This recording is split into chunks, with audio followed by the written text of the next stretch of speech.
और ये खड़े होने का हमें जो साधन बना है, हमारी बहन डॉक्टर चंद्रकांता बनी है।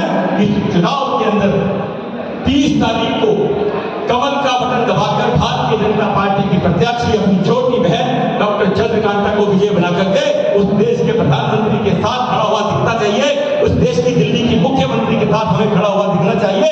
और साथ ही हमारी आदरणीय दीदी सुश्री वासु स्वराज जी जो लगातार हमारे बीच में उपलब्ध रहती हैं, उनके साथ भी हमें खड़ा हुआ दिखना चाहिए। आपके इस एक वोट की कीमत ये आपको पता होनी चाहिए। ये एक वोट की कीमत है कि आज जो है पूरी दुनिया के अंदर हिंदुस्तान पूरे विश्व गुरु बनने की दिशा में आगे बढ़ रहा है, विश्व शक्ति बनने की दिशा में आगे बढ़ रहे हैं। आपको ध्यान होगा वो दिन ज्यादा दूर नहीं था जब दिल्ली के अंदर, देश के अंदर हम बात करते हैं, श्रीनगर के अंदर जो हमारे बॉर्डर के ऊपर पाकिस्तान की सेना आती थी, हमारे जवानों को गोलाबारी मारती थी, हमारे जवान शहीद होते थे।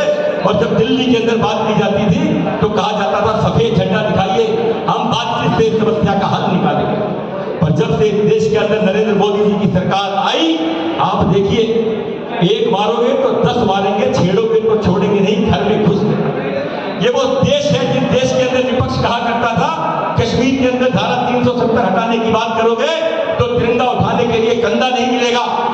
आज कश्मीर के हर कंधे के ऊपर आपको तिरंगा दिखता है। ये है एक वोट की ताकत। हमारे आरपी सिंह जी ने तो उस समय भी कश्मीर के अंदर जाकर लाल चौक पे तिरंगा फहराया, जब आदमी तिरंगा लाल चौक पे लेके जाने की सोचते हुए भी डरता था कि अगर कहीं तिरंगे का नाम भी ले लिया तो पता नहीं कहां से गोली आएगी और घुस जाएगी।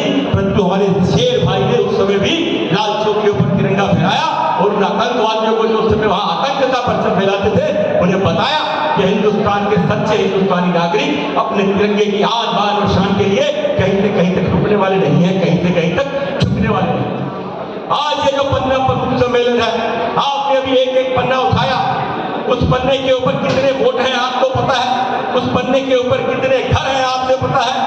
आपको एक निवेदन करने के लिए आपके बीच में आया हूं, सबसे पहले मतदान, फिर जज्बात, पहले अपना वोट, फिर अपने परिवार का वोट, फिर 5 घर इधर के और 5 घर इधर के। जब आप ये सब काम करवा लेंगे, 11 वोटों के 11 घरों के वोट डलवा लेंगे, 11 × 5 55 वोट आप जब डालेंगे और 55 वोटों के 55 वोट भारतीय जनता पार्टी के कमल के बटन पे दबवा लेंगे तो निश्चित रूप से आप आंख बंद करके घर सो जाइए, भारतीय जनता पार्टी को कोई हराने वाला नहीं। जब हम देखते हैं मताधिकार का रिकॉर्ड निकालकर देखते हैं तो पांडव नगर से ऐसा लगता है, लोग कहते हैं कि पांडव नगर से भारतीय जनता पार्टी का जीतना थोड़ा मुश्किल है। पर मैं कहता हूं, कौन कहता है आसमान में सुराख नहीं हो सकता? एक पत्थर तो जरा जोर से उछालो यारो। ये मेरे पांडव नगर के जो बहन भाई शेर शेरनियां यहाँ बैठी हैं, आज ये प्रण लेकर के जाएंगी कि हम पांडव नगर के 10 के 10 पोलिंग के बाद भारतीय जनता पार्टी को जिताएंगे और अपनी प्रत्याशी